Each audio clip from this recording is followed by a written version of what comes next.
Pemindahan atau alih fungsi lahan menjadi lahan industri disebabkan oleh satu faktor ekonomi. Harga jual tanah untuk industri jauh lebih tinggi dibandingkan untuk pertanian, ditambah dengan rendahnya keuntungan di sektor agraris yang mendorong petani menjual lahan. 2. Pertumbuhan penduduk. Meningkatnya populasi mendorong ekspansi kawasan perumahan dan industri guna memenuhi kebutuhan infrastruktur dan lapangan kerja. 3. Lokasi strategis. Lahan yang memiliki aksesibilitas tinggi seperti dekat jalan tol, pelabuhan, atau kota-kota besar lebih bernilai bagi investor untuk dijadikan kawasan industri. Solusi lingkungan dan sosial kawasan industri berwawasan lingkungan yaitu mewajibkan kawasan industri memiliki area hijau dan pengelolaan limbah atau AMDAL untuk mencegah pencemaran tanah dan air di sekitarnya. Salah satu penyebab penurunan keragaman hayati yaitu penebangan pohon liar secara drastis menurunkan keragaman hayati melalui hilangnya habitat, mengancam spesies endemik, dan memicu perubahan iklim. Dampaknya meliputi kepunahan fauna atau flora, erosi tanah, banjir, dan kekeringan. Salah satunya dampaknya yaitu menghilangkan habitat hewan-hewan lainnya dan tumbuh-tumbuhan lainnya karena dapat menghilangkan tempat tinggal, sarang, dan sumber makanan bagi berbagai spesies hewan dan tumbuhan. Solusi yang dapat dilakukan yaitu yang pertama reboisasi, yang dimana reboisasi dapat dilakukan dengan menanam pohon kembali dari hutan gundul untuk memulihkan ekosistem. Yang kedua, sistem tebang pilih dan tanam, yang dimana mengatur penebangan hanya pada pohon yang matang dan segera menanam habitat baru. Yang ketiga, penegakan hukum, yang dimana memberikan sanksi tegas bagi oknum yang melakukan penebangan liar. Yang keempat, pemberdayaan masyarakat, yang dimana memberikan edukasi dan alternatif ekonomi berkelanjutan bagi masyarakat sekitar hutan agar tidak bergantung pada penebangan liar. Sungai tercemar adalah salah satu faktor dari penurunan keragaman hayati. Mengapa demikian? Karena semakin banyak sampah menumpuk di sungai, sehingga air jadi kotor dan beracun yang menyebabkan ikan dan tumbuhan air akan mati. Solusi yang dapat kita terapkan yang pertama yaitu tidak membuang sampah ke sungai, di mana sediakan tempat sampah atau sistem pengangkutan sampah. Yang kedua, pengelolaan limbah sebelum dibuang, di mana rumah tangga dan pabrik harus punya instalasi pengelolaan limbah atau bisa disebut dengan IPAL.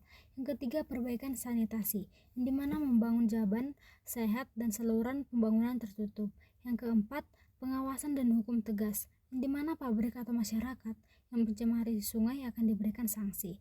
Yang kelima, penghijauan di sekitaran sungai, yang dimana tanaman membantu menyaring air dan mencegah erosi. Oleh karena itu, pencemaran sungai akibat aktivitas manusia membuat air beracun dan kekurangan oksigen sehingga banyak organisme air mati.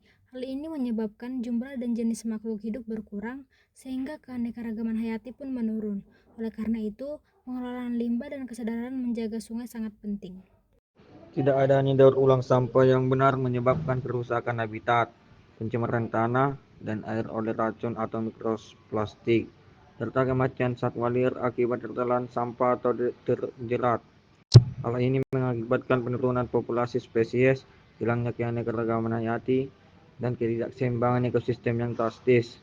Dampak utama terhadap keanekaragaman hayati yaitu degradasi dan hilangnya habitat tumpukan sampah fisik, terutama plastik di darat, hutan, lahan basah, dan lautan merusak tempat tinggal asli flora dan fauna. Pencemaran racun dan zat kimia, sampah anorganik atau berbahaya yang membusuk meresap ke dalam tanah dan mencemari badan air, meracuni tanaman dan hewan yang mengonsumsinya. Ancaman langsung pada biota laut dan darat. Hewan seringkali tertelan sampah plastik, menyebabkan masalah kesehatan, terdesak hingga kematian. Jaring ikan bekas dan sampah plastik lainnya menjerat satwa laut, seperti penyu dan burung. Mikroplastik dalam rantai makanan. Plastik yang terurai menjadi mikroplastik masuk ke dalam rantai makanan, menyebabkan dampak jangka panjang bagi kesehatan ekosistem. Ketidakseimbangan ekosistem, hilangnya spesies tertentu, atau munculnya spesies invasif akibat lingkungan yang kotor mengganggu keseimbangan ekosistem. Kepadatan penduduk adalah salah satu faktor penurunan keragaman hayati. Mengapa demikian? Karena jumlah manusia banyak sehingga kebutuhan lahan, kebutuhan makanan, kebutuhan air dan tempat tinggal semakin besar. yang menyebabkan hutan dibuka, alam rusak, dan habitat makhluk hidup hilang. Solusi yang dapat kita terapkan mengenai faktor kepadatan penduduk yaitu yang pertama, perencanaan tata ruang yang ramah lingkungan. Pembangunan rumah, pembangunan jalan, dan industri harus diatur, sehingga tidak semua hutan dibuka, tetap ada ruang terbuka hijau dan habitat satwa. Yang kedua, perlindungan kawasan hutan dan konservasi. Pemerintah menetapkan hutan lindung, taman nasional, suaka marga satwa, sehingga tempat hidup tumbuhan dan hewan tetap terjaga dan aman. Yang ketiga, pemanfaatan sumber daya alam secara berkelanjutan. Contohnya seperti tebang pilih, reboisasi, penangkapan ikan tidak berlebihan, sehingga alam bisa pulih kembali. Yang keempat, pengelolaan sampah dan limbah yang baik.